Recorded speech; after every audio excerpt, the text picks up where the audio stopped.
I can't believe I'm making this video, but I have to be honest with everybody. I'm feeling pretty optimistic about the 2025 New Orleans Saints. Like I know that is a cardinal sin around here. Everybody doom and gloom and whatnot, but listen. Now, when I say I'm optimistic about this Saints team, but furthermost, before I get into that, welcome to another edition of Conversations with Kids on this channel, my personal channel. If you guys don't know, I do the Pelican Scoop on 104.5, so go check that out. That's where I do all the Pelicans and NBA talk. But here, this is more of my personal channel, what I want to talk about and what the hell I want to talk about. Literally, this is what I want to talk about. So today, I can't believe I'm saying this, but I feel very optimistic about the 2025 New Orleans Saints. Now, when I say optimistic, I'm not sitting there saying that the Saints are about to make some playoff push or the Saints are, oh man, the Saints. No, I still believe the Saints team, 6 wins at best.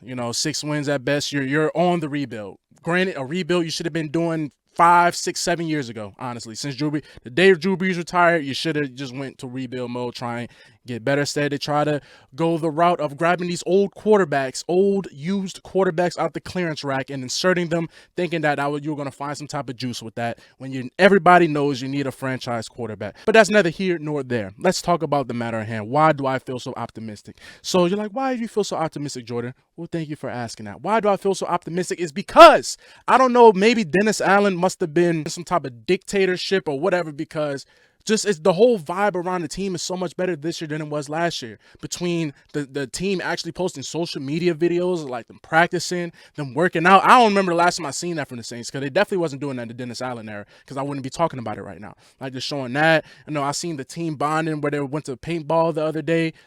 Seeing things like that, seeing those are things that they were not doing when Dennis Allen was as the head coach. So, listen, this could be all stupid. Kellen Moore could be a terrible coach. Kellen Moore could come in and just be one of the worst coaches of all time. But I can say that Kellen Moore is coming in to try and change the culture. I believe that 100%. I mean, he's right in front of your face. He's trying to change the culture. And honestly, I like the approach that he's doing. You can tell Kellen Moore has been around the block, not in a bad way, but he's been to winning organizations. He just won a Super Bowl with the Eagles. So he knows what it takes to build a culture. He knows what it takes to bring camaraderie. Hopefully I'm saying that word. Y'all know, bring everybody together, man. And that's why I feel very optimistic, because, and look, get it through your head. Next year might not be the year, but I can see the building blocks slowly starting to come together. And honestly, if Tyler Shucks a hit, it might put a little bit of speed on the process, or Spencer Rattler comes into his own. Who knows? Granted, if you want to talk about the Tyler Shuck pick, yeah, he's on the team now, so it is what it is. I would have liked another quarterback at that spot, but he's not on this team, so that doesn't matter what we name who this guy is. But at the same time, if he does hit, or the Spencer Rattler come into his own, Spencer Rattler has a good year 2 leap, you would hope that Tyler Shuck is able to beat out Spencer Rattler for the job. I mean, he was the 40th pick, and that's a high draft pick. When you drafted 40, that's pretty high. You're like your early second round. So you will hope that he is the guy. I wouldn't be mad at Spencer Rattler. I like Spencer Rattler, so I wouldn't be mad at Spencer Rattler takes the QB reins. But this is Tyler Shuck's job to lose. Let's call it what it is. So, but also it's just about the building blocks you're starting to see in place. I know they didn't pick up the 5th-year option on Trevor Penning, but I like him at left guard. Every position that you have on the offensive line was a pretty high draft pick. Now, Eric McCoy was like the 2nd round, 3rd round, pretty sure 2nd round pick for Eric McCoy. He wasn't a 1st round pick, but you spent 1st round picks on Fuaga. You spent a 1st round pick on Ruiz. You spent a 1st round pick on Trevor Penning, and you spent another 1st round pick on the left tackle Banks out of Texas. So you have the building blocks. You see what this can be. We might not be next year. It might not be the year after that. But I like the way that this team is developing.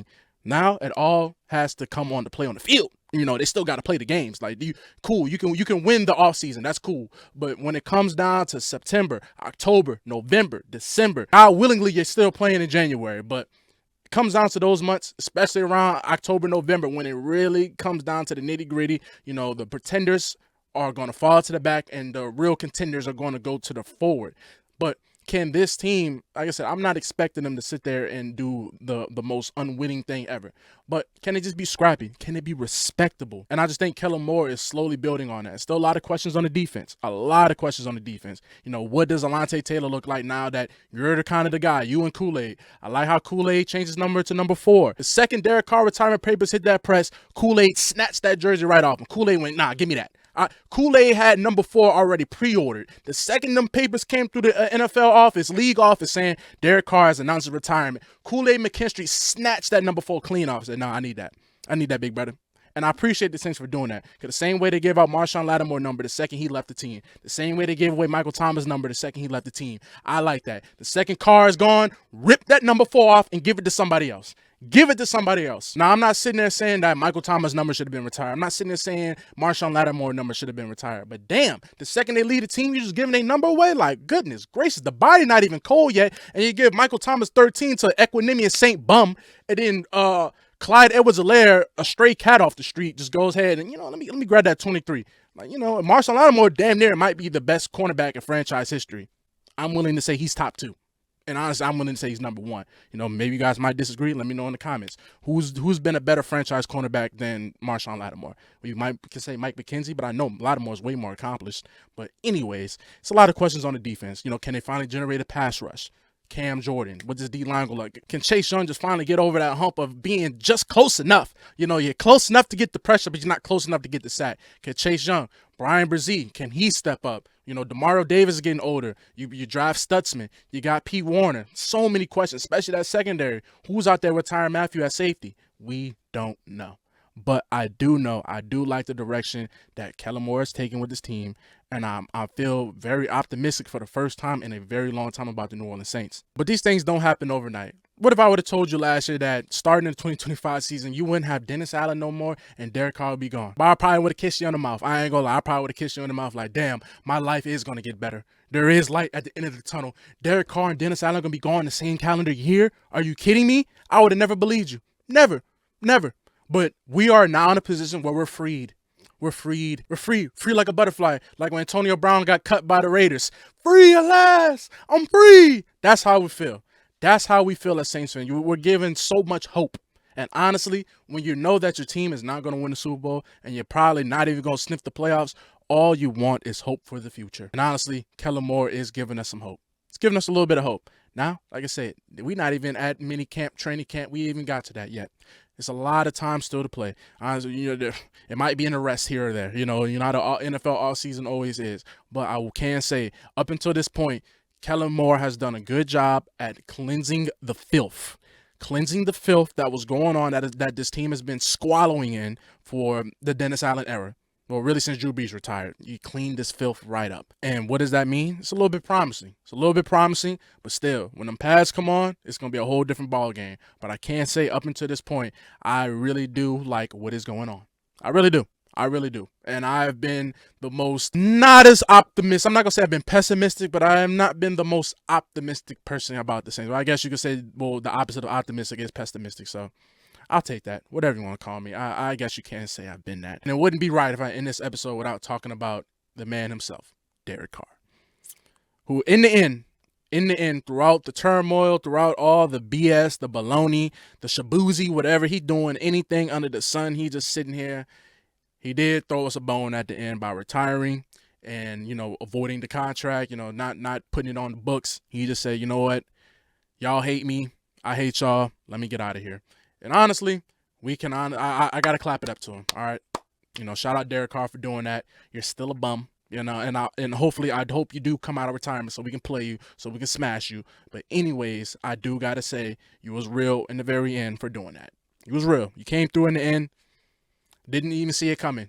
Your retirement was a blast. I mean, when they announced your retirement, I didn't want to go play the lottery. I don't want to go play the lottery. I might be lucky. I mean, you feeling lucky, punk? Oh, I was feeling super lucky that day. So, in the end, Derek Carr did come through. Wow. Can't even believe it. No Derek Carr and Dennis Allen. Can't lose. Literally, I cannot lose. No matter what happens this season, I cannot lose. Unless, God forbid, some type of crazy injuries or whatnot. But other than that, I can't lose. I don't know Derek Carr, no Dennis Allen to worry about. Sky's the limit. So we gonna see, man. I think the offense will be okay. Depending on what the quarterback position, I think you should be respectable.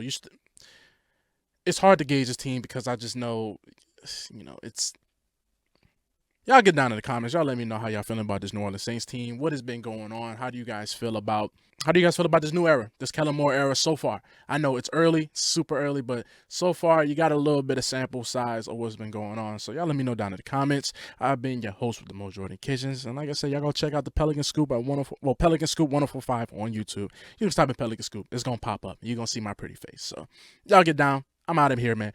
Peace.